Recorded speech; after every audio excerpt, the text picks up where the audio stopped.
যখন প্রাণ উষ্ঠাগত হবে তখন মৃত্যু পথযাত্রীকে তোমরা আটকে রাখতে পারবে না। চেয়ে চেয়ে তোমরা দেখবা মৃত্যু পথযাত্রীকে, তোমাদের চেয়ে আমি তার অধিক নিকটবর্তী, কিন্তু তোমরা তা দেখো না। মৃত্যু পথযাত্রীর অধিক নিকটে আমি আল্লাহ, তোমরা তা দেখো না। সূরা কিয়ামত 26 থেকে 30 নম্বর আয়াতে আল্লাহ বলেন, কাল্লা ইযা বালাগাতিত তারাকিয়া ওয়া কিলা মান রাক। মৃত্যু পথযাত্রীকে তোমরা কিছুতেই আটকে রাখতে পারবে না। যখন প্রাণ উষ্ঠাগত হবে, ওয়া কিলা মান রাক, আশেপাশে থেকে বলা হবে ঝাড়ফুঁককারী কোথায়, ডাক্তার কবিরাজ কোথায়, ডাকা হবে এমন মৃত্যু পথযাত্রীর। তাকে বাঁচানোর জন্য মানুষ ডাক্তার খুঁজবে, কবিরাজ খুঁজবে। আল্লাহ বলেন, ওয়াযান্না আন্নাহুল ফিরাক। মৃত্যু পথযাত্রী বিশ্বাস করবে সে দুনিয়া থেকে বিদায় নিচ্ছে, এই জগৎ থেকে সে বিচ্ছিন্ন হয়ে যাচ্ছে, এটা তার বিশ্বাস হবে। ওয়ালতাফাতিস সাকু বিসাক, পায়ের নলা একটা আরেকটার সাথে মিলে যাবে। ইলা রাব্বিকা ইয়াউমাইযিনিল মাসাক, সেদিন তোমাকে তোমার রবের দিকে টেনে নিয়ে যাওয়া হবে। তাহলে ইমানদারের কাছেও মৃত্যুর যন্ত্রণা আসবে, মৃত্যু পথযাত্রীকে বাঁচানো সম্ভব না। অনেক সময় আমরা কি করি, কেউ মারা যাওয়ার পরে আমরা বলি 10 মিনিট আগে অ্যাম্বুলেন্সটা আনলে ভালো হইতো। মানে কি 10 মিনিট আগে আনলে কি হইতো সেটা বলেন, বেঁচে যেত।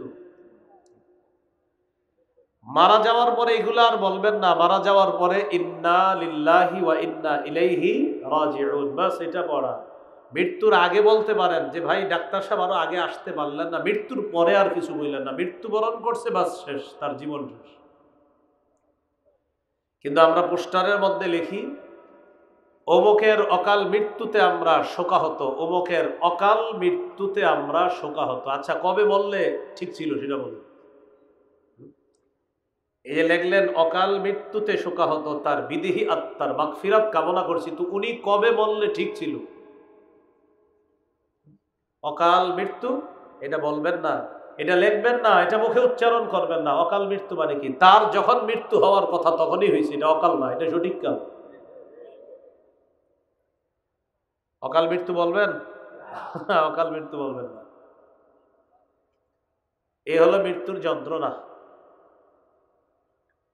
মৃত্যুর যন্ত্রণা কাফেরদের কাছেও আসবে। সূরা আনআমের 93 নম্বর আয়াতে আল্লাহ বলেন, ওয়ালাউ তারা ইযিয যালিমুনা ফি গামারাতিল মাউত। নবী আপনি যদি কাফেরদেরকে দেখতেন মৃত্যুর যন্ত্রণায় তারা কিভাবে ছটফট করে, এটা যদি আপনি দেখতেন। ওয়াল মালাইকাতু বাসিতু আইদিহিম, ফেরেশতারা তাদের হাতগুলা মেলে, তাদের ডানা মেলে তারা বলতে থাকে, আখরিজু আনফুসাকুম, তোমরা তোমাদের আত্মা বের করে দাও। আল-ইয়াউমা তুজজাউনা আযাবাল হুনি বিমা কুনতুম তাকুলুনা আলাল্লাহ গায়রাল হাক্কি ওয়া কুনতুম আন আয়াতিহি তাস্তাকবিরুন। আল্লাহ তাআলা বলেন, ফেরেশতারা বলবে তোমাদের আত্মা বের করে দাও, আজ তোমাদেরকে লাঞ্ছনাকর শাস্তি আস্বাদন করানো হবে। তোমরা আল্লাহর ব্যাপারে অসত্য কথা বলতা, মিথ্যা কথা বলতা, এই কারণে তোমাদেরকে লাঞ্ছনাকর অপমানকর শাস্তি আস্বাদন করানো হবে, ভোগ করানো হবে। আর তোমরা আল্লাহর আয়াতগুলার ব্যাপারে অহংকার প্রদর্শন করতা, এটা কাফেরদেরকে বলবে। এরপরে আল্লাহ বলেন, ওয়ালাকাদ জিতুমুনা ফুরাদা কামা খালাকনাকুম আউওয়ালা মাররা, তোমরা আমার কাছে আসবা একা একা, যেভাবে আমি প্রথমবার সৃষ্টি করেছি, মায়ের পেট থেকে একা এসেছো যেভাবে, ঠিক তোমরা সবাই আমার কাছে একা একা আসবে। তাহলে মৃত্যুর যন্ত্রণা আমার আপনার কাছেও আসবে, কাফেরের কাছে আসবে, এমনকি নবীদের কাছেও মৃত্যুর যন্ত্রণা আসে। কার কাছে? আমাদের নবীজি সাল্লাল্লাহু আলাইহি সাল্লাম কি বলে দেখেন, সহিহ বুখারীর বর্ণনা, 4449 নম্বর হাদিস। এই হাদিসের বর্ণনাকারী আয়েশা সিদ্দিকা রাদিয়াল্লাহু তাআলা আনহা তিনি বলেন, ইন্না মিন নিআমিল্লাহি আলাইয়া আন্না রাসূলুল্লাহি সাল্লাল্লাহু আলাইহি ওয়াসাল্লাম তুওফিয়া ফি বাইতি ওয়া ফি ইয়াউমি ওয়া বাইনা সাহরি ওয়া নাহরি। রাসূলুল্লাহ সাল্লাল্লাহু আলাইহি সাল্লামের স্ত্রী আম্মাজান আয়েশা সিদ্দিকা রাদিয়াল্লাহু তাআলা আনহা বলেন, আমার উপর আল্লাহর বিশেষ নেয়ামত যে রাসূলুল্লাহ সাল্লাল্লাহু আলাইহি সাল্লাম আমার ঘরে, আমার দিনে, আমার শরীরে রাসূল সাল্লাল্লাহু আলাইহি সাল্লামের মাথা মোবারক হেলান দেওয়া অবস্থায় ছিল। ওই অবস্থায় নবী আমার ঘরে, আমার দিনে ইন্তেকাল করেছেন। এটা আল্লাহর অনুগ্রহ আমার উপর, আল্লাহর দয়া যে নবী আমার ঘরে, আমার দিনে, আমার সাথে ট্যাগ লাগানো ছিলেন, আল্লাহ রাসূল ইন্তেকাল করছে। আরেকটা কি নিয়ামত, ওয়া আন্নাল্লাহা জামাআ বাইনা রিকি ওয়া রিকিহি ইনদা মাউতিহি। রাসূলুল্লাহ সাল্লাল্লাহু আলাইহি সাল্লামের মৃত্যুর সময় আমার থুতু আর নবীর থুতু মুবারক মেসওয়াকের বরকতে আল্লাহ একত্রিত করে দিচ্ছে। কিভাবে মেসওয়াকের বরকতে একত্রিত হলো খুব মন দিয়ে শুনেন। আম্মা জান বলেন, দাখালা আলাইহি আব্দুর রহমান ইবনু আবি বকর সিদ্দিক রাদিয়াল্লাহু তাআলা আনহুমা ওয়া বিয়াদিহি সিওয়াক। আম্মা জান বলেন, আমার ভাই আব্দুর রহমান মেসওয়াক হাতে নিয়ে ঘরে প্রবেশ করলেন। আম্মা জানের ভাই মেসওয়াক হাতে নিয়ে ঘরে প্রবেশ করছে। ওয়া আনা মুসনিদাতুন রাসূলুল্লাহি সাল্লাল্লাহু আলাইহি ওয়াসাল্লাম, এমন অবস্থায় যে আমি আল্লাহ রাসূলকে হেলান দেওয়া অবস্থায় আমার সাথে রেখে দিলাম। আমার ভাই ঘরে ঢুকছে, ভাইয়ের হাতে একটা কি বলেন তো, মেসওয়াক। রাসূলুল্লাহ সাল্লাল্লাহু আলাইহি ওয়াসাল্লাম খালি মেসওয়াকটার দিকে তাকায় বারবার। আমি নবীজিকে বললাম, আখুযুহু লাকা, আমি কি মেসওয়াকটা আপনাকে এনে দিব?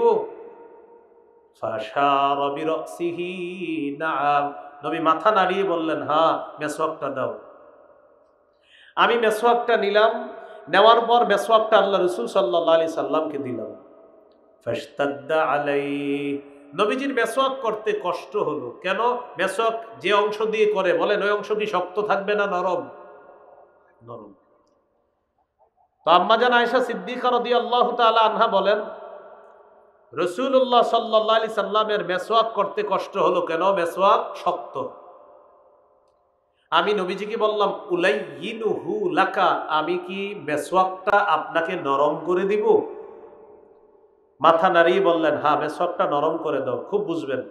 আম্মাজান বলেন, আমি মেসওয়াকটা নিলাম, লাইয়ানতুহু, মেসওয়াকটা নরম করে দিলাম। তাহলে বুঝেন মেসওয়াক নরম করছি কি দিয়ে? দাঁত দিয়ে। মেসওয়াক নরম করার সময় আম্মাজান আয়েশা সিদ্দিকা রাদিয়াল্লাহু তাআলা আনহার থুতু মেসওয়াকের মধ্যে লাগছে। এবার নবী কি দিলেন? নবী মেসওয়াক করলেন। এবার নবীর থুতু মুবারক মেসওয়াকে লেগেছে। আম্মাজান বলেন, মেসওয়াকের বরকতে আমার থুতু আর নবীর থুতু ইন্তেকালের আগে আল্লাহ এক করে দিয়েছে। এই জন্য মেসওয়াক করবেন সবাই, বলেন ইনশাআল্লাহ। আল্লাহ তৌফিক দান করেন। এরপর রাসূল সাল্লাল্লাহু আলাইহি সাল্লাম কি করলেন? পাশে একটা পানির পাত্র আছে, ওই পাত্রের মধ্যে রাসূল সাল্লাল্লাহু আলাইহি সাল্লাম হাত প্রবেশ করাইলেন। ইয়ামসাহু বিহিমা ওয়াজহা, নবীজি তার চেহারা মুবারক এইভাবে মুছতে লাগলেন আর বলতে লাগলেন, ইন্নালিল মাউতি সাকারাত, আয়েশা মৃত্যুর খুব যন্ত্রণা। নবীজি কি বললেন? মৃত্যুর খুব যন্ত্রণা। নবীজি বলতেছেন, আয়েশা ইন্নালিল মাউতি সাকারাত, মৃত্যুর খুব যন্ত্রণা। নাসাবা ইয়াদা, হাত উপরে উঠাইলেন, লা ইলাহা ইল্লাল্লাহ। রাসূলুল্লাহ সাল্লাল্লাহু আলাইহি সাল্লাম লা ইলাহা ইল্লাল্লাহ পড়লেন। হাত উপরে উঠায় বললেন, আল্লাহুম্মা ফির রাফিকিল আ'লা। এটা বললেন, শ্রেষ্ঠ বন্ধু, সর্বশ্রেষ্ঠ বন্ধুর সান্নিধ্যে আমি চলে যেতে চাই। এটা এইভাবে হাত উঠিয়ে বললেন। ফামালাত ইয়াদুহু, আস্তে হাতটা জমিনে পড়ে গেল। আম্মাজান বুঝতে পারলেন আল্লাহ রাসূল দুনিয়া থেকে বিদায় নিচ্ছে। আপনাদেরকে আমার এই জায়গায় যেটা শোনানোর উদ্দেশ্য সেটা হলো, নবীও কি বললেন, মৃত্যুর কি আছে ভাই? যন্ত্রণা। ইন্নালিল মাউতি সাকারাত, মৃত্যুর যন্ত্রণা। নবীজি সাল্লাল্লাহু আলাইহি সাল্লামের মৃত্যুর ব্যাপারে যেটা বললাম এটা হলো বিশুদ্ধ বর্ণনা, সহিহ বুখারীর। কি বর্ণনা ভাই? বিশুদ্ধ। রাসূল সাল্লাল্লাহু আলাইহি সাল্লামের মৃত্যুর ব্যাপারে যে কথাটা বললাম এটা হলো নবীজির ব্যাপারে বিশুদ্ধ বর্ণনা। নবীর মৃত্যুর ব্যাপারে আমাদের সমাজে অসতর্কতার কারণে কিছু অশুদ্ধ বর্ণনা, অসতর্কতামূলক এরকম মাইকে হয়তো বের হয়ে গিয়েছে, আর শ্রোতারাও এটা অসাবধানতাবশত এটা গ্রহণ করে নিয়েছে। বাকি এটা আমি কাউকে দোষারোপ করি না। হয়তো কোনো বইয়ের মধ্যে এরকম ঘটনাটা লেখা ছিল, ওই লেখাটা পড়ার পর হয়তো কোনো আলোচক মাইকের সামনে বসে এটা বলে ফেলেছে, আর আপনারাও এটা গ্রহণ করেছেন, কিন্তু টোটাল বিষয়টা অশুদ্ধ। এরকম একটা অশুদ্ধ বর্ণনা আপনারা মুখস্থ আছে আমি জানি, একটু বলি, বলার পর আপনাদের মনে আসবে হা হুজুর এটা শুনছি তো। যেমন নবীজির ইন্তেকালের সময় মালাকুল মাউত আইসা নবীর কাছে অনুমতি চেয়েছে, এরকম কথা শুনছেন না? আচ্ছা, মালাকুল মাউত নবীজির কাছে এসে অনুমতি চেয়েছে, একজন গ্রাম্য ব্যক্তির রূপ ধারণ করে আসছে, আর এটা খুব সুন্দরভাবে আপনার বলা হয়, মাইকেও বলা হয়েছে, লম্বা হিস্টোরি, কিন্তু আমি পুরোটা বলতেও পারবো না।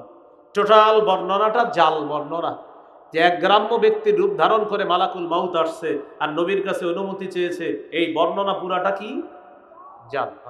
জাল, আমি বললাম তো অসাবধানতা বশত এখান থেকেও বের হয়েছে, আর অসতর্কতার কারণে আমরাও গ্রহণ করে ফেলেছি। আব্দুল মুনিম ইবনে ইদ্রিস নামে এক ব্যক্তি এই জাল বর্ণনাটা দুনিয়াতে ছড়িয়ে দিয়েছে। নবীর ইন্তেকালের সময় মালাকুল মাউত গ্রাম্য ব্যক্তির রূপ ধারণ করে এসে নবীর কাছে অনুমতি চেয়েছে, এই জাল বর্ণনাটি আব্দুল মুনইম ইবনে ইদ্রিস নামে এক ব্যক্তি দুনিয়াতে জাল হিসাবে এটা ছড়ায়া দিছে। আর এই জালটা পরবর্তীতে হয়তো কোনো চটি বাংলা বইয়ের মধ্যে চলে এসেছে, আর এই ঘটনা হয়তো আমরা অনেকে পড়ে ফেলেছি, পড়ার পর এটা মাইকেও বলে ফেলেছি, শ্রোতারাও গ্রহণ করে ফেলেছি, যেটা পুরা টোটালটাই ছিল জাল বর্ণনা। তাহলে এই বর্ণনা এটা জাল। আর আমি যেটা শোনাইলাম বুখারীর বর্ণনা, এটা বিশুদ্ধ বর্ণনা। আরেকটা বর্ণনা আপনারা শুনছেন, সেটা হলো মালাকুল মাউত মুসা আলাইহিস সালামের কাছে আসার পর তিনি একটা থাপ্পড় দিয়েছে, এটা শুনছেন কিনা? এটা সঠিক। এটা কি সঠিক? এটা বুখারীতে আছে, মালাকুল মাউত মুসা নবীর কাছে আসছে, মুসা নবী থাপ্পড় দিয়েছে, এটা সঠিক। এখন ঘটনা হলো কি জানেন, মুসা নবীর এই হিস্টোরি বলতে গিয়ে ওই নবী, আমাদের নবীর নামে আবার ওই গ্রাম্য ব্যক্তির রূপ ধারণ করছে, ওই বানানোটা বলে ফেলি। মুসা নবী মালাকুল মাউতকে থাপ্পড় দিছে, এটা বিশুদ্ধ। এটার সাথে আবার আমরা কি করি, ওইটাও বলে ফেলি যে আমাদের নবীর কাছেও মালাকুল মাউত আসছে, গ্রাম্য ব্যক্তির রূপ ধরছে, অনুমতি চাইলেন, এটা হলো জাল বর্ণনা। আর মুসা নবী যেটা থাপ্পড় দিছে এটা বিশুদ্ধ বর্ণনা। মৃত্যুকে কেন্দ্র করে আরেকটা ভিত্তিহীন বর্ণনা আপনারা শুনে থাকবেন, শুনেছেন হয়তো। ফাতেমা রাদিয়াল্লাহু তাআলা আনহা ইন্তেকালের পর তাকে কবরে রাখা হলো।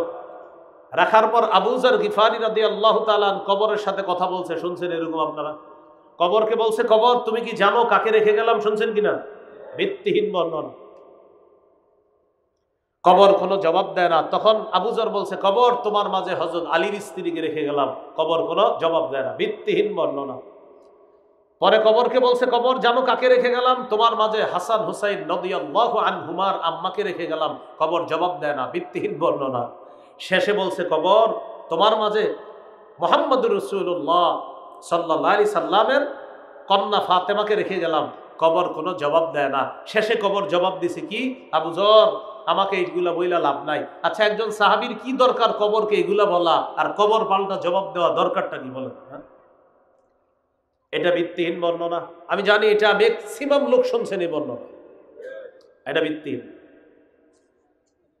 তাহলে আমাদের নবীজি সাল্লাল্লাহু আলাইহি সাল্লামের কাছে দেখি আপনারা বলেন, মালাকুল মাউত গ্রাম্য ব্যক্তির রূপ ধারণ করে আসছে, বর্ণনাটি জাল।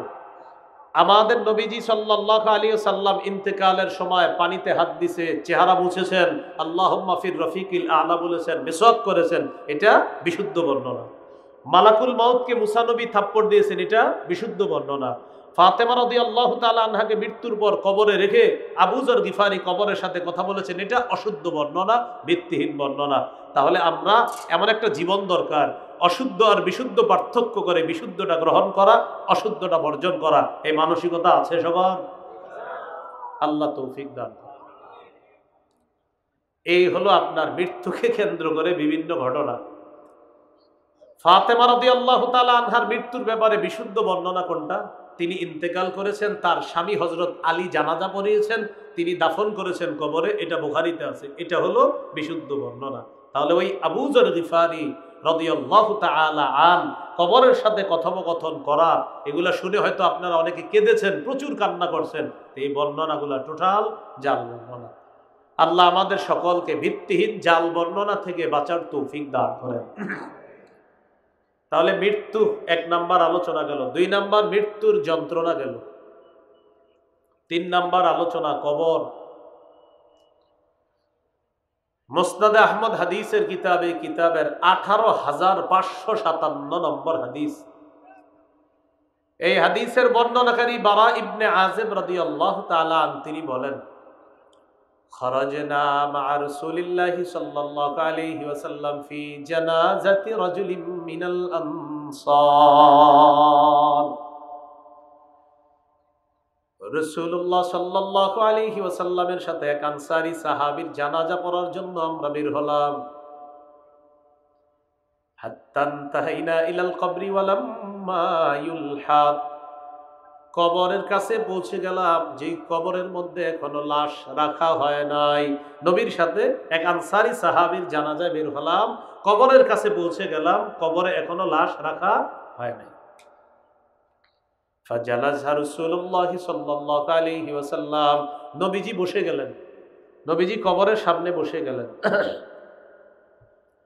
ওয়া জালাসনা হাওলা, আমরাও কবরের সামনে বসে গেলাম। নবীজির হাতে একটা লাঠি, এই লাঠি দিয়ে নবীজি জমিনে আঁকাআঁকি করতেছে এইভাবে এইভাবে। নবীজি নিচের দিকে তাকায় আছে, আমরা সবাই নবীজির দিকে তাকিয়ে আছি। প্যান্ডেলের নিচে যে শ্রোতা ভাইয়েরা আছেন, আপনারা বুঝতেছেন তো ওয়াজ? আচ্ছা, রাসূলুল্লাহ সাল্লাল্লাহু আলাইহি ওয়াসাল্লাম কবরের পাশে বসলেন, আমরাও বসে গেলাম, আমরা নবীজির দিকে তাকায় আছি। নবীজি একটা লাঠি দিয়ে মাটিতে আঁকাআঁকি করতেছে, আমরা সবাই নবীর দিকে তাকায় আছি। কাআন্না আলা রুউসিনা আত-তায়র, এমন ভাবে আমরা বসা যেন আমাদের মাথার উপর পাখি বসা, এমন ভাবে নবীজির সামনে বসা। ফারাফা রাসা, নবী মাথা উঠাইলেন। মাথা উঠানোর পর কবরকে লক্ষ্য করে কবর দেখায়া বললেন, ইস্তাইযু বিল্লাহি মিন আযাবিল কবরি মাররাতাইনি আও সালাসা। ও সাহাবীরা, তোমরা কবরের আযাব থেকে আল্লাহর কাছে পানা চাও। এই কথাটা 2 বার বা 3 বার বললেন। তোমরা কবরের আযাব থেকে আল্লাহর কাছে পানা চাও, এই কথাটা 2 বার বা 3 বার বললেন। কেন বললেন? ফাইন্নাল আবদাল মুমিনা ইযা কানা ফি ইনকিতাইম মিনাদ দুনিয়া ওয়া ইকবালিম মিনাল আখিরাহ, ইমানদার বান্দা যখন দুনিয়া থেকে বিদায় নেওয়ার সময় হয়, আখিরাতের দিকে ইমানদার যখন রওনা করে, নাযালা ইলাইহি মালাইকাতুম মিনাস সামা বিদুল ওয়ুজুহ। এগুলো হঠাৎ ভাইয়া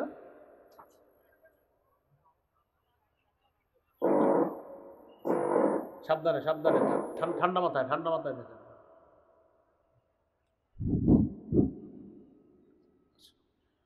রাসূলুল্লাহ সাল্লাল্লাহু আলাইহি ওয়াসাল্লাম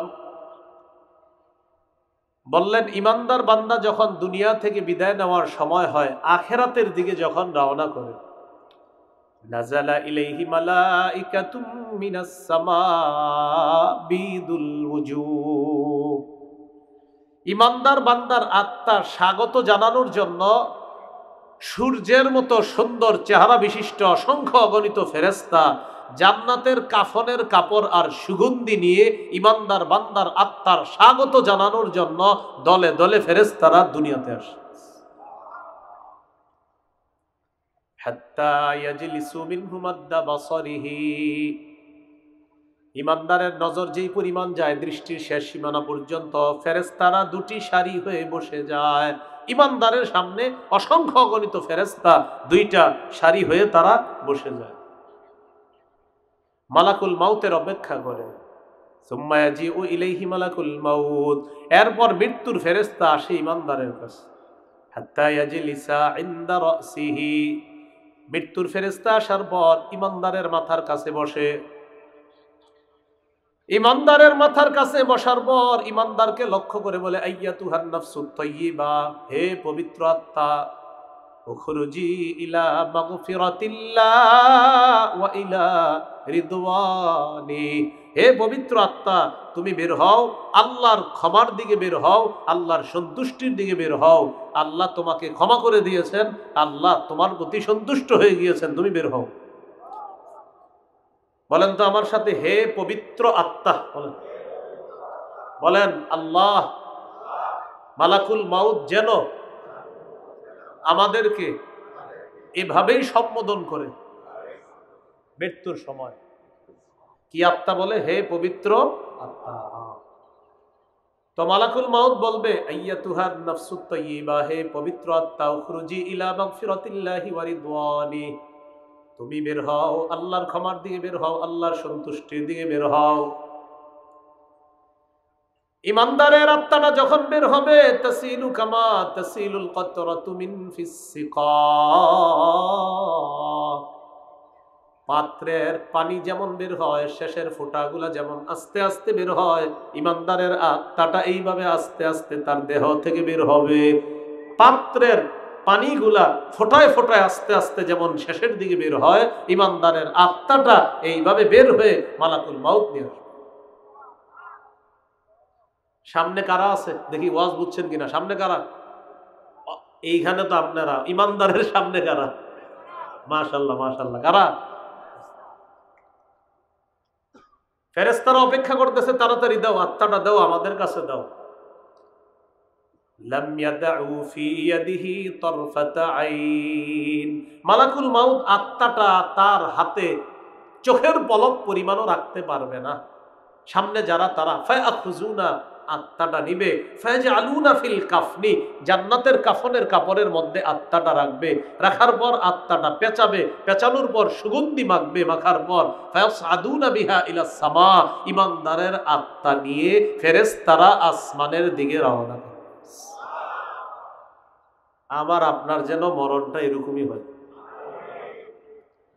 সুগন্ধি মাখার পর কাতিয়া বিরিহিন রিহি মিসকিন ওয়াজিদাত আলা যহরিল আরদ, ইমানদারের আত্মা থেকে এমন সুন্দর সুগন্ধি বের হবে, সারা পৃথিবীটা সুগন্ধময় হয়ে যাবে।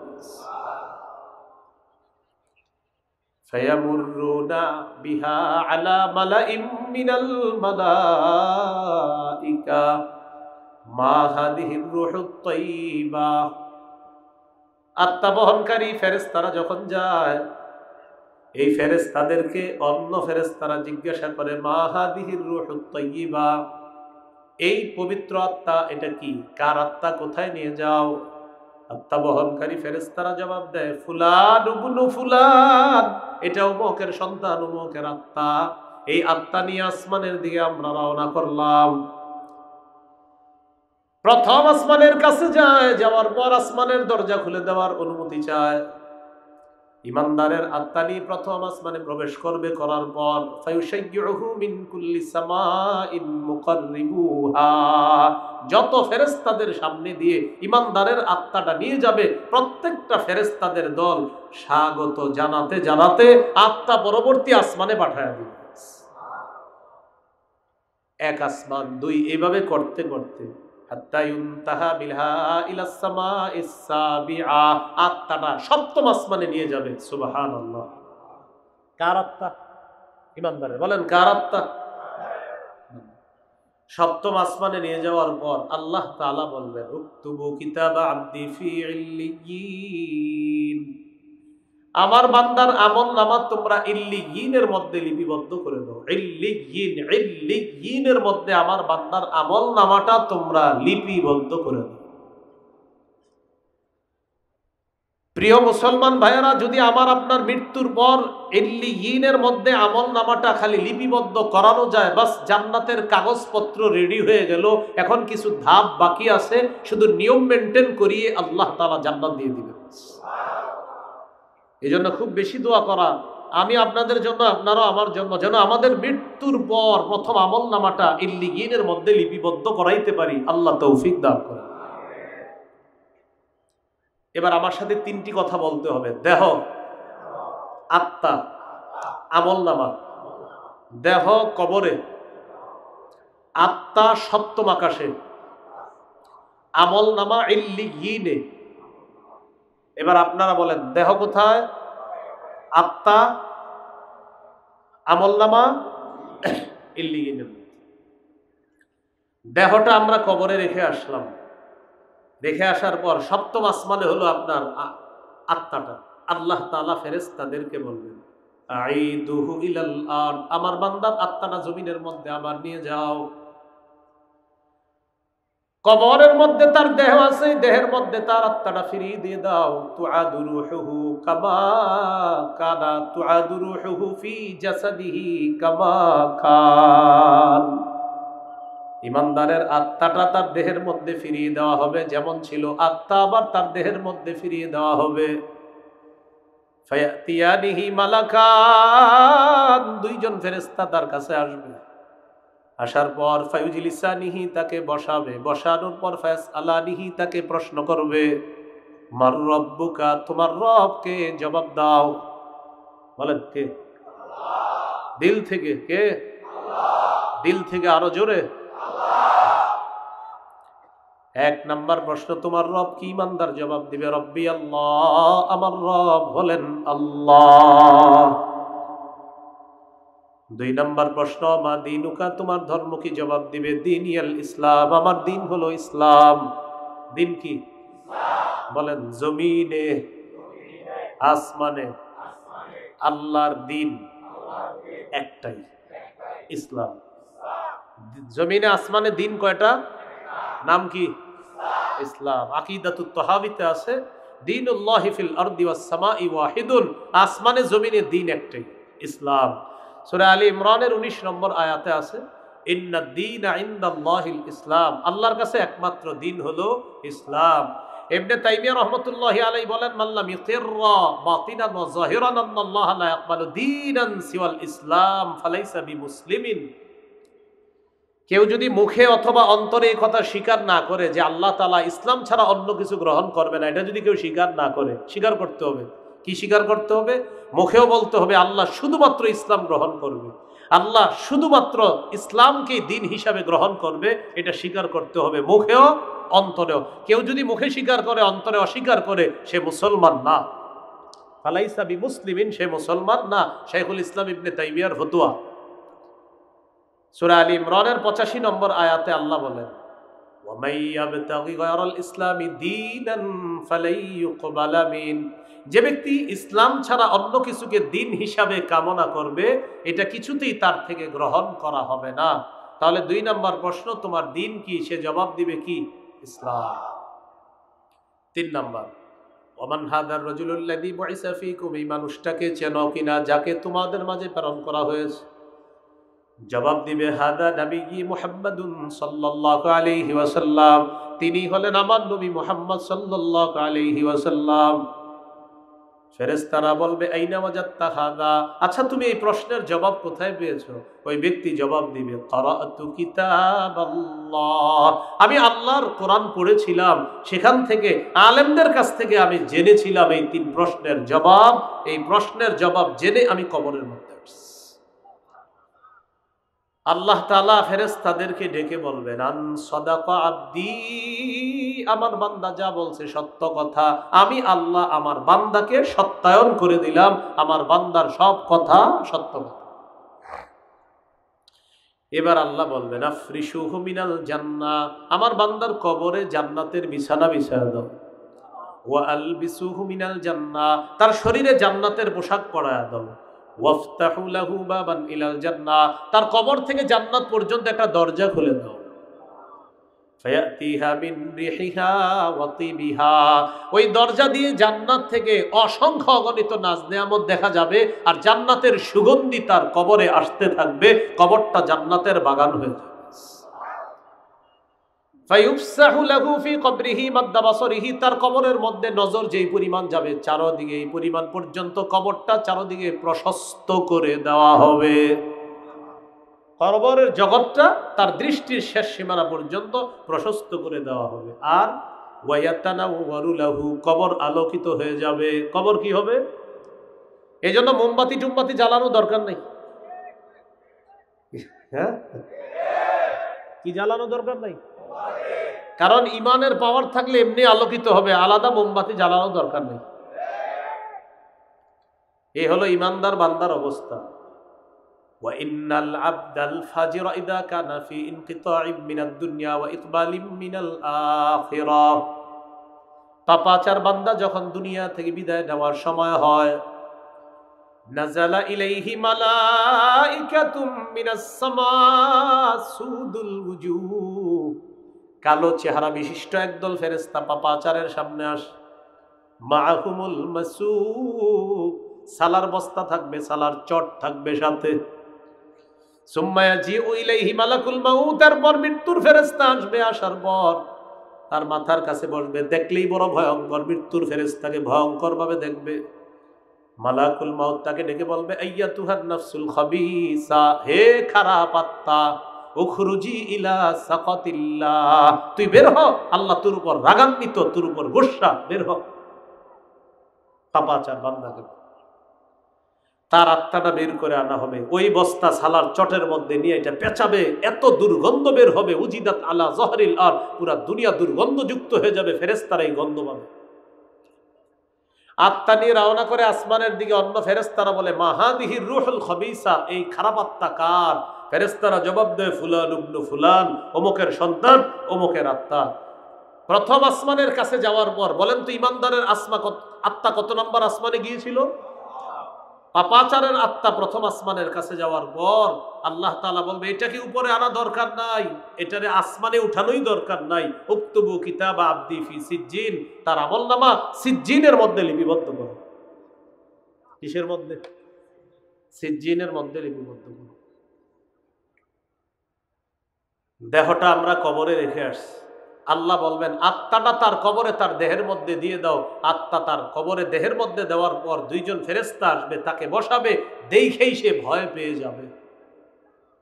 ফেরেশতারা প্রশ্ন করবে, মান রব্বুকা, তোমার রবকে? জবাব দিবে, হা হা লা আদরি, আমার জানা নাই।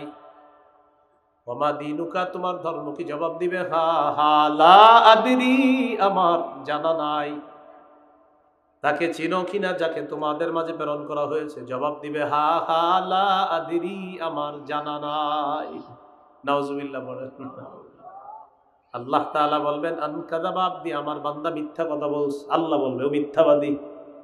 আফরিশুহু মিনান নার, তার কবরে আগুনের বিছানা বিছায়া দাও। ওয়া আলবিসুহু মিনান নার, শরীরের মধ্যে আগুনের পোশাক পরায়া দাও।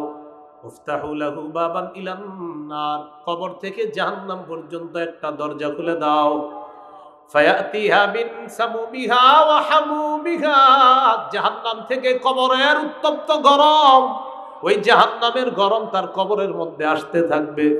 গরমে তার কবরের বিছানাটা গরম হয়ে যাবে, দেয়ালগুলা গরম হয়ে যাবে, ছাদটা গরম হয়ে যাবে। আল্লাহ বলেন, লাহুম মিন জাহান্নামা মিহাদু ওয়া মিন ফাওকিহিম গাওয়াশ, বিছানাটা হবে আগুনের বিছানা, জাহান্নামের বিছানা, কবরের ছাদটা হবে জাহান্নামের। পাশে দাঁড়ায় দেখবে এক ব্যক্তি একটা ডান্ডা নিয়ে দাঁড়ায় আছে। ইয়াদরিবু দরবাতান, একটা আঘাত করবে। ইয়াসিহু সাইহাতান, এত জোরে একটা চিৎকার করবে, এই চিৎকারের কারণে দুনিয়ার জিন ইনসান ছাড়া সবাই তার চিৎকারের আওয়াজ শুনতে পাবে। পাপাচার বান্দাকে একটা আঘাত করবে, পাপাচার বান্দা এত জোরে একটা চিৎকার করবে, তার চিৎকারের আওয়াজ জিন ইনসান ছাড়া সবাই শুনতে পাবে।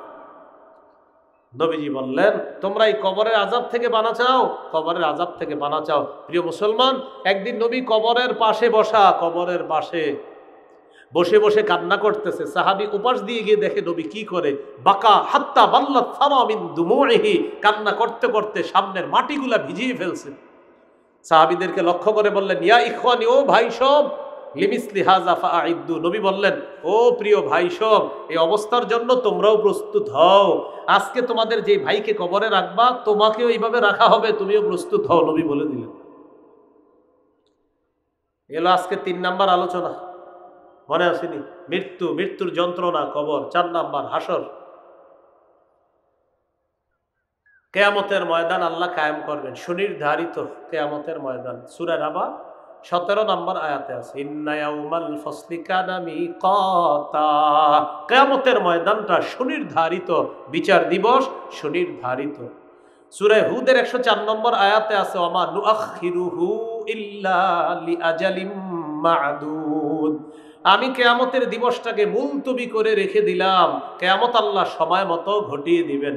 সেদিন আল্লাহ ওজনের পাল্লা স্থাপন করবেন। আল্লাহ তাআলা বলেন, ওয়ানাদউল মাওয়াজিনাল কিসতা লিয়াউমিল কিয়ামা ফালা তুযলামু নাফসুন শাইআ। আল্লাহ তাআলা বলেন, কিয়ামতের দিন আমি ইনসাফের দাঁড়িপাল্লা স্থাপন করব। সূরা আম্বিয়াতে আল্লাহ বলেন, কিয়ামতের দিন আমি ইনসাফের দাঁড়িপাল্লা স্থাপন করব। ফালা তুযলামু নাফসুন শাইআ। কারো উপর সামান্য জুলুম করা হবে না, কারো উপর সামান্য পরিমাণ জুলুম করা হবে না। কিয়ামতের ময়দানে আমি আল্লাহ ইনসাফের দাঁড়িপাল্লা স্থাপন করব। ওয়ানাদউল মাওয়াজিনাল কিসতা লিয়াউমিল কিয়ামা ফালা তুযলামু নাফসুন শাইআ। কিয়ামতের ময়দানে আমি আল্লাহ ইনসাফের দাঁড়িপাল্লা স্থাপন করব। ফালা তুযলামু নাফসুন শাইআ। কাউকে সামান্য পরিমাণ জুলুম করা হবে না। কিসের পাল্লা বলেন? হ্যাঁ, ইনসাফ, ইনসাফের পাল্লা আল্লাহ স্থাপন করবেন। এই ওজনের পাল্লায় আল্লাহ তাআলা কি করবেন?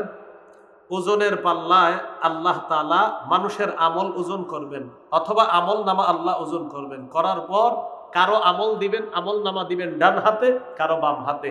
ডান হাতে যাদের আমল নামা দেওয়া হবে তারা সৌভাগ্যবান, বাম হাতে যাদের আমল নামা দেওয়া হবে তারা হতভাগা। আল্লাহ তাআলা বলেন, ফামিনহুম শাকিয়্যু ওয়া সাঈদ। তাদের একদল হবে হতভাগা আর একদল হবে সৌভাগ্যবান। ফাআম্মাল্লাযীনা শাকু ফাফিন্নার। যারা হতভাগা তারা জাহান্নামে থাকবে, বলি নাউযুবিল্লাহ। বলেন, হতভাগারা কোথায় থাকবে? জাহান্নামে। এই হলো কিয়ামতের ময়দানের হালাত। সর্বশেষ আলোচনা 5 নাম্বার, জাহান্নামে থাকবে কারা? বলেন, হতভাগারা কারা? তাদের ব্যাপারে সূরা নাবার 21 নম্বর আয়াত থেকে আল্লাহ বলেন, ইন্না জাহান্নামা কানাত মিরসাদা। জাহান্নাম ওত পেতে আছে, লিত্তাগিনা মাআবা। যারা নাফরমান তাদের ঠিকানা হিসাবে জাহান্নাম ওত পেতে আছে। লাবিসিনা ফিহা আহকাবা। তারা সেথায় যুগের পর যুগ কাটিয়ে দিবে। লা ইয়াযুকুনা ফিহা বারদাও ওয়ালা শারাবা। সেখানে তারা কোনো কোমল পানীয় আস্বাদন করবে না, কোনো ঠান্ডা জাতীয় কিছু আস্বাদন করবে না। ইল্লা হামিমাও ওয়া গাসসাকা। ফুটন্ত গরম পানি, রক্তপুঁজ, এগুলা তারা আস্বাদন করবে। বলবে, খিদা লাগছে, খাবার চাই। লাকিলুনা মিন শাজারিম মিন যাক্কুম। কাঁটাযুক্ত যাক্কুম দেওয়া হবে, এটা তারা আস্বাদন করবে। ফামালিউনা মিনহাল বুতুন। এটার দ্বারা তাদের পেট ভরবে। এবার পানি চাইবে, তাদেরকে দেওয়া হবে সদীদু আহলিন নার ওয়া কাইহু জাহান্নাম। জাহান্নামীদের রক্তপুঁজগুলো একত্রিত করে পানি হিসাবে পান করার জন্য। এই হলো জাহান্নামীদের অবস্থা। সামনে কি মাস? রমজান মাস। একটা তিরমিজির হাদিস শুনেন মন দিয়ে, 2616 নম্বর হাদিস। রাসূলুল্লাহ সাল্লাল্লাহু আলাইহি সাল্লামের এক সাহাবী মুআয ইবনে জাবাল নবীকে বললেন, হুজুর আমার একটা আমল শিখিয়ে দেন, যে আমল আমাকে জান্নাতে প্রবেশ করাবে, জাহান্নাম থেকে দূরে থাকবে। রাসূলুল্লাহ সাল্লাল্লাহু আলাইহি সাল্লাম বললেন, তুমি এমন একটা প্রশ্ন করছো যেই প্রশ্নটা কঠিন, তবে তাদের জন্য সহজ যাদের জন্য আল্লাহ সহজ করে দেন। নবীজি বললেন, ইবাদত করবা, শিরিক করবা না, নামাজ পড়বা, যাকাত দিবা, হজ করবা, রোজা রাখবা। লম্বা আলোচনা করার পর নবী বললেন, সবগুলার সার নির্যাস তোমাকে বলবো না। নিজের জিহ্বাটা ধরে বললেন, মুআয কুফা আলাইকা হাযা, এটা নিয়ন্ত্রণ করবা, সব ঠিক থাকবে। সাহাবী বললেন, ইন্না লা মুআখাযুনা বিমা নাতাকাল্লাম। হুজুর, জিহ্বার অপরাধের কারণে কি আমাদেরকে ধরা হবে? নবীজি বললেন, হাল ইয়াকুব্বুন নাস ফিন্নারি আলা ওয়ুজুহিহিম আও আলা মানাখিরিহিম ইল্লা হাসাইদু আলসিনাতিহিম। বেশিরভাগ মানুষ জাহান্নামে যাবে, মাথাটা নিচে পা উপরের দিকে জাহান্নামে নিক্ষেপ করা হবে শুধু জিহ্বার অপরাধে। বলেন কিসের অপরাধে? কোথায় যাবে? জাহান্নামে। বলেন কোথায় যাবে? জাহান্নামে। এই জন্য খুব সতর্ক আমরা যারা এই মাইকে কথা বলি, মাইকে যেন উল্টা পাল্টা কথা আমাদের মুখ থেকে না আসে। সাবধান, এই জিহ্বা কিন্তু জাহান্নামে নিবে, খুব সাবধান। এখানে জাতির এক একটা মিনিট প্রত্যেকের কাছে আমানতে, আমানতের খেয়ানত করা যাবে না। কোনো অযথা কথা মাইকে বলা যাবে না, পুরা কথাই বলতে হবে কোরআন সুন্নাহর কথা, না হলে জাতির এই টাইম নষ্ট করার জন্য আল্লাহর কাছে জবাবদিহিতা করতে হবে। তাহলে জিহ্বা বেশিরভাগ মানুষকে কোথায় নিবে? জাহান্নামে। হ্যাঁ, তিরমিজির হাদিস 2406 নম্বর হাদিস, 2406। এই হাদিসের মধ্যে আছে এক সাহাবী নবীজিকে বললেন, মান নাজাত, হুজুর মুক্তির উপায় কি? নবী বললেন মুক্তির উপায় তিনটা। এক নাম্বার আমসিকা আলাইকা লিসানাক, জিহ্বা নিয়ন্ত্রণ করবা। দুই নাম্বার আল্লিয়াসাকা বাইতুক, তোমার ঘর যেন তোমার জন্য প্রশস্ত হয়, মানে ঘরে থাকবা, না হয় কাজে থাকবা, আড্ডাবাজি করবা না। কিছু মানুষ বাসায় যাওয়ার কথা 6টায়, রাত 10টা বেজে গেছে বাসায় যায় না। স্ত্রী ফোন দেয়, আপনি কোথায়? কয় আসি, বন্ধুদের সাথে আড্ডাবাজি করতেছি। না, আপনি বাসায় চলে যেতে হবে। বাসা যেন আপনার থাকার জায়গা হয়। আপনি চিন্তা করে দেখেন, আপনার মা বাবা স্ত্রীর সামনে যে গুনাহগুলো করতে পারেন না, এগুলো বাহিরে হয়ে যায় আপনার দ্বারা, কিন্তু তাদের সামনে এই গুনাহ করতে পারবে না। বোঝা গেল তাদের সামনে থাকাটা আপনি নিরাপদ থাকা, গুনাহমুক্ত থাকা।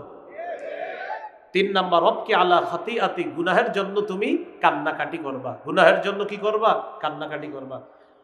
রাসূলুল্লাহ সাল্লাল্লাহু আলাইহি সাল্লাম বলেন, আস-সাওমু জুন্নাহ, রোজা হলো জাহান্নাম থেকে বাঁচার ঢাল, যতক্ষণ এই রোজাটাকে ছিদ্র না করা হবে। সাহাবীরা বললেন, হুজুর রোজা ছিদ্র হয় কিভাবে? নবী বললেন, 2টি অপরাধে রোজা নামক ঢাল ছিদ্র হয়। কয় অপরাধে রোজা নামক ঢাল ছিদ্র হয়? 1 নাম্বার মিথ্যা কথা, 2 নাম্বার গীবত। এখন বলেন তো, মিথ্যা আর গীবত কি দিয়ে বলা হয়? জিহ্বা। আর বেশিরভাগ মানুষ জাহান্নামে যাবে কিসের অপরাধে? মাশাআল্লাহ। আবার রোজা নামক ঢাল ছিদ্র হয় কয়টা অপরাধে? 1 মিথ্যা, 2 এই 2টা হয় কোন অঙ্গ দিয়ে? বেশিরভাগ মানুষ জাহান্নামে যাবে কোন অঙ্গের কারণে? তাহলে জিহ্বাকে নিয়ন্ত্রণ করতে হবে। তিরমিজির 2407 নম্বর হাদিস। এই হাদিসের মধ্যে আসছে রাসূল সাল্লাল্লাহু আলাইহি সাল্লাম বলেন, ইদা আসবাহা ইবনু আদম ফাইনাল আযা কুল্লাহা তুকাফিরুল লিসান। আদম সন্তান যখন সকাল হয়, তখন সমস্ত অঙ্গগুলা জিহ্বাকে ডাক দিয়া বলে, ও জিহ্বা ইন্নামা নাহনু বিকা। পা জিহ্বাকে ডাক দেয়, হাত জিহ্বাকে ডাক দেয়, কান জিহ্বাকে ডাক দেয়, চোখ জিহ্বাকে ডাক দেয়, নাক জিহ্বাকে ডাক দিয়ে বলে, ও জিহ্বা ইন্নামা নাহনু বিকা, আমরা তোমার অনুসারী, আমরা তোমার অনুসারী। ফাইন ইস্তাকামতা ইস্তাকামনা, তুমি ঠিক থাকলে আমরা ঠিক। ওয়াইনি ওয়াজাজতা ইওয়াজাজনা, তুমি বাঁকা হলে আমরাও বাঁকা। জিহ্বাকে সব অঙ্গ প্রত্যঙ্গ বলে, তুমি ঠিক থাকলে আমরা ঠিক, তুমি বাঁকা হলে আমরাও বাঁকা। তাহলে ভাই, জিহ্বার গুনাহ থেকে বাঁচা। তিরমিজির 2410 নম্বর হাদিস। নবীর এক সাহাবী নবীকে বললেন, মা আখওয়াফু মা তাখাফু আলাইয়া, হুজুর আমার ব্যাপারে সবচেয়ে বিপজ্জনক মনে করেন কি? এটা সবচেয়ে বিপজ্জনক, এটা এটা জিহ্বা সবচেয়ে বিপজ্জনক। তাহলে বলেন, রোজা ছিদ্র হয় কয় অপরাধে? 1 কোন অঙ্গ দিয়ে হয়? বেশিরভাগ মানুষ জাহান্নামে যাবে কোন অঙ্গের কারণে? আল্লাহ আমাদের সকলকে জাহান্নাম থেকে বাঁচার জন্য আমলগুলা যেন বেশি বেশি করতে পারি, জাহান্নামের আযাব গজব থেকে যেন বাঁচতে পারি, কবরের আযাব গজব থেকে যেন বাঁচতে পারি। আল্লাহ যেন মৃত্যুটা আমাদের জন্য সহজ করে দেয়। আমিন। ওয়া আখিরু দাওয়ানা আলহামদুলিল্লাহি রাব্বিল আলামিন। একটা ঘোষণা দিতে বলা হয়েছে। আমার একটা সংকলন আছে মিম্বরের আমানত। অনেক মানুষ আপনারা যাদের প্রয়োজন হয় গাড়ি থেকে সংগ্রহ করে নেবেন। 1 থেকে 8 খণ্ড মিম্বরের আমানত। প্রথম খণ্ড সন্তানের 64টা অধিকার, দ্বিতীয় খণ্ড শিরিক বেদাত, তৃতীয় খণ্ড হালাল হারাম, চতুর্থ খণ্ড স্বামী স্ত্রীর অধিকার, পঞ্চম খণ্ড লা ইলাহা ইল্লাল্লাহর ব্যাখ্যা, ষষ্ঠ খণ্ড নামাজ, সপ্তম খণ্ড পাক নাপাকের মাসালা, অষ্টম খণ্ড নামাজ সম্পর্কে আলোচনা। 1 থেকে 8 খণ্ড গাড়িতে আছে। গাড়ির কাঁচ না ভেঙে যদি কেউ পারেন সংগ্রহ করেন। হ্যাঁ, গাড়ির কাঁচ ভাঙা যাবে না, ওইভাবে সংগ্রহ করেন। অলরেডি কাঁচ ভাঙা হয়েছে কয়েকবার, তো এই জন্য আপনারা কিন্তু কাঁচ ভাঙেন না।